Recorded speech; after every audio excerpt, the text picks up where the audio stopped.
Oh yeah, action. In my budget REI tent. But been staying with the Daisy Mae, the Big Agnes sleeping bag and pad system. It's a 0 Fahrenheit down, 650 down sleeping bag. It's a woman's large, which actually, when I pull the thing up, that thing comes up like to my nose, so it's pretty generously sized. I've got 3 or 4 inches on the side of my shoulder I can toss and turn. It's pretty crazy, but I could actually probably try the petite if you're talking about really, like a snug sleeping bag you stay warm in, like a mountaineering, backpacking, minimalist configuration. I'm a woman's petite. No, I'm not that small. I mean, I'm 5'11", extra large t-shirt. I fit in this sucker just fine. My head would come in here. There's still a good hand width before I hit the top of that hood. So it's just trying it in all conditions. It's right around freezing, a little above freezing, just cold rain coming down, melting the bed of snow and slush underneath me. And it drizzled all last night, and I kind of had the odor of the down, like you smell it. And when it's real cold and you're sleeping by the sleeping bag, you smell it, the down. And I don't know if that means that it's less effective, like the down's being compromised because it smells, or that's just what down does when the air gets moist. But I feel in general, right at that freeze point, it's cold. I used to stay in Duluth and be like 37 Fahrenheit, just cold rain coming down, and people joke around, be like, this is worse than the winter. In Duluth in the winter it's like 20 below zero. But you know what I mean? It's just that transition from where water's solid to where it's crystallized, and that humidity where it's just rain or snow falling down. I feel like I was not as warm as when it was like really cold. A couple nights ago, it got to like -4 or -7, and I was in the sleeping bag, and just the tip of my toes were cold where it was pointed up. I just kind of stayed in mummy configuration. I would toss to my side and get my hips and knees against it, and they still would get slightly cold. I think it's more just like in anything. I even feel it with my hammock bottom quilts. When I tug that quilt up against the back of my hammock, it's colder for some reason. I never used to know that. I'd be like, why is that? Because I have these little shock cords. I could snug the bottom quilt of the hammock up to me. Something about having just a little bit of... Same with my pants. If I got those, they're tighter wool pants. If I got my other ones that are, or my hot chilies that have a little bit of space, they're just warmer. So I don't know. I can't explain all that. So the looser sleeping bag, I think maybe you take it over the tighter sleeping bag. But the down, I'm just not sure about.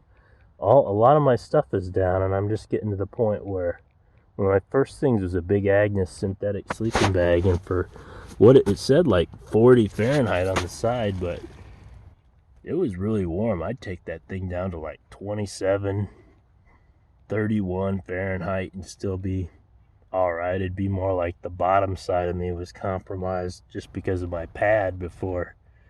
I got a big old Thermarest Neo Air X-Therm under here. So, and that said, when I sit up even on that X-Therm, I could feel it where my rear end is and everything. I'd be laying flat on that pad. Or I'm saying if you're heavier, you got to really blow those pads up because they need all that thickness. I see these days they're making them a little thicker. Anyway, not bad. Beautiful looking piece of gear. Oh, so I didn't really notice it get too wet at the foot or the head despite hitting the tent, but the whole side of it is, I mean, it's not like, doesn't feel like the wetness got through it, but where it's hitting the tent, it just makes me think about tents. Like, I mean, I don't know. I thought this said 90 inches, but maybe it was like 87 or something. I had the big Agnes rattlesnake once, and the rattlesnake is like a copper spur, but bigger. It's like for a taller person, I think, and simpler. It was like a rectangle. And I like that rattle. I don't remember what it was about that rattlesnake. I had a hard time putting that little pole in up there or something. It didn't have the little bin where you throw your pants like the copper spur, or even the tiger wall has that. But it was a bigger tent. It was a full 96 inches, 8 feet. And that'd give you a few inches at either end of your sleeping bag. I guess I know some of the pro backpacking stuff like Hyperlight Mountain Gear and some others have that full 96 inches, or they might call it a 1.5 person tent or something. So even though it's skinnier than this, it's longer. I'll leave people alone. Not too bad here in the half, whatever they call it. They call it Camp Dome. It's got the winter things, but it's got the little things so you can look out at Pappy's shed and old Camaro. Oh yeah! Oh, it's a video. They give you a nice view with this Camp Dome with the roof like that. Pappy's shed, the Camaro. But when it comes to leaving, I had to take an extra rain poncho just to throw them over my boots. It doesn't like having an extra rain poncho. When it's really bad, you can just pull that whole poncho over you like it is your shelter and wait things out. I think that rain poncho even stakes out as a tent. Oh yeah, the Daisy Mae. Trying it out, been doing alright. Well, like I said, the down got a little flat with all the rain that's been coming down.